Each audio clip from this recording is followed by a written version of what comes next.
Hello everyone and welcome back to the channel. Today we're taking a deep dive into the history of a true aviation legend, an aircraft that defined an era of air combat and left an indelible mark on military history. We're talking about the one and only McDonnell Douglas F-4 Phantom II. This isn't just a plane, it's an icon, a brute force of nature that dominated the skies for decades. So buckle up as we explore the story of this legendary jet. The story of the Phantom begins in the mid-1950s. The US Navy was looking for a new fleet defense interceptor, a carrier-based aircraft capable of flying high and fast to knock down incoming enemy bombers. MilitaryAircraft, which had a solid track record with naval jets, submitted their design, the Model 98. Initially, it was conceived as a single-seat, attack-focused aircraft. However, the Navy's requirements shifted, and the design evolved into a two-seat, all-weather interceptor armed exclusively with missiles. This was a radical idea at the time, as dogfighting with cannons was still considered the primary form of air-to-air combat. The designers believed that with advanced radar and long-range missiles, the age of the gunslinger was over. On May 27, 1958, the prototype, then designated the XF-4H-1, took to the skies for the first time. It was a beast of an aircraft. Powered by two massive General Electric J79 turbojet engines, it was capable of speeds over Mach 2.2. This was staggering performance for the late 50s. The Phantom was big, it was heavy, and it produced a signature trail of thick black smoke, making it instantly recognizable. Its design was all about function over form, with distinctive drooping tailplanes and upturned wingtips that helped with stability and control, especially during carrier landings. It didn't take long for the Phantom to start shattering world records. In the early 60s, it set 16 world records for speed, altitude, and time to climb, including the absolute speed record at over 1,600 miles per hour and the absolute altitude record at over 98,000 feet. The message was clear. A new king of the skies had arrived. While initially designed for the Navy and Marine Corps, the Phantom's incredible performance caught the eye of the US Air Force. They were in need of a multi-role fighter bomber, and after a competitive fly-off, they selected a modified version of the Phantom, designated the F-4C. This was a landmark decision, making the Phantom one of the few aircraft to be flown by the Navy, Marines, and Air Force simultaneously. This cross-service adoption cemented its status as America's premier fighter. The Air Force version was adapted for a ground attack role, capable of carrying a massive payload of bombs and rockets. In fact, the F-4 could carry over 18,000 pounds of external ordnance, which was more than a World War II B-17 Flying Fortress bomber. It was a true jack-of-all-trades. The Phantom's trial by fire came in the skies over Vietnam. It was here that its design philosophy was put to the ultimate test. As an interceptor, it excelled. Its powerful radar and long-range Sparrow missiles allowed Phantom crews to engage North Vietnamese MiGs from beyond visual range. However, the early combat experience revealed a critical flaw in the missile-only doctrine.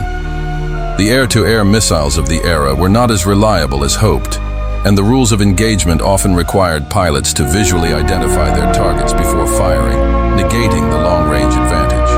This forced Phantom crews into close-range dogfights with smaller, more maneuverable MiG-17s and MiG-21s. Without an internal cannon, they were at a severe disadvantage once the fight got into the phone booth. The famous fighter pilot, Robin Olds, a triple ace, highlighted this issue. His crews became masters of adapting their tactics, using the Phantom's superior speed and power to dictate the terms of the engagement with hit-and-run tactics. The lesson was learned the hard way. In response, later models of the Phantom, starting with the Air Force's F-4E, were fitted with an internal 20mm M61 Vulcan cannon. This addition turned the Phantom into a complete dogfighter, finally giving its pilots the tool they needed for close-quarters combat. The F-4E became the definitive version and the most produced variant. Pilots in the back seat, known as Weapons Systems Officers or WSOs in the Air Force, and Radar Intercept Officers or RIOs in the Navy, were crucial to the aircraft's success, managing the complex radar and weapon systems. Beyond its air-to-air role, the Phantom was a workhorse in the ground attack mission. It flew countless sorties, dropping bombs on strategic targets. But perhaps its most feared role was that of the Wild Weasel. Specially equipped F-4G variants were tasked with one of the most dangerous jobs imaginable: hunting and destroying enemy surface-to-air missile, or SAM, sites.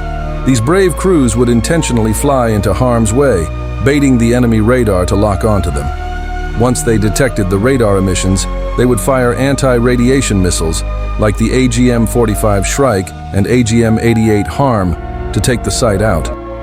The Wild Weasel motto, "First in, last out," perfectly captures the courage required for this mission. After Vietnam, the Phantom's story was far from over. It continued to serve as a frontline fighter for the US and its allies for decades. It saw action in numerous conflicts in the Middle East, most notably with the Israeli Air Force, where it became a key element of their air superiority. In US service, the Phantom played a significant role in Operation Desert Storm in 1991. By this time, it had been largely replaced in the fighter role by newer jets like the F-15 Eagle and F-16 Fighting Falcon. However, the F-4G Wild Weasel variants were still the best at their job. They flew crucial missions during the Gulf War, suppressing Iraq's extensive air defense network and paving the way for strike aircraft to hit their targets safely. The production of the F-4 Phantom II ended in 1981 after an incredible run of 5,195 aircraft built, making it one of the most produced supersonic military aircraft in history. Its service with the US military officially came to an end in 1996 with the retirement of the F-4G. But even then, the Phantom found a new life. Many were converted into QF-4 target drones, serving as realistic targets for training a new generation of pilots and testing new weapon systems. It was a fitting, if somewhat bittersweet, final act.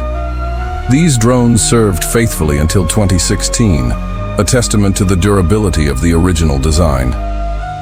The Phantoms were finally retired, but their legacy was secure.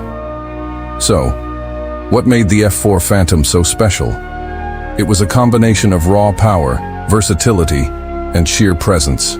It wasn't the most agile fighter, but it was fast, rugged, and could carry a staggering amount of weapons. It was a triumph of the bigger, faster, higher philosophy of its time. It bridged the gap between the simple gunslingers of the Korean War and the advanced, fly-by-wire fighters of today. The Phantom was a product of its era, a time when engineers believed technology could solve any problem. And in many ways, they were right.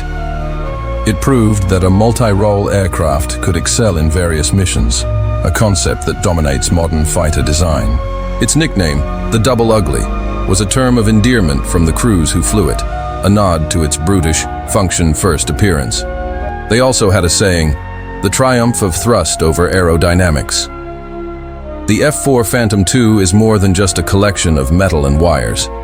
It's a symbol of a generation of air power, a testament to the courage of the pilots and crew who flew it into harm's way, and a cornerstone of aviation history. From the jungles of Vietnam to the deserts of the Gulf, this iconic jet proved its worth time and time again. Thank you so much for joining me on this journey through the history of the legendary F-4 Phantom. What are your favorite stories or facts about this incredible aircraft? Let me know in the comments below. If you enjoyed this video, please give it a thumbs up, and don't forget to subscribe and hit that notification bell so you won't miss our next deep dive into aviation history. Until next time, fly safe.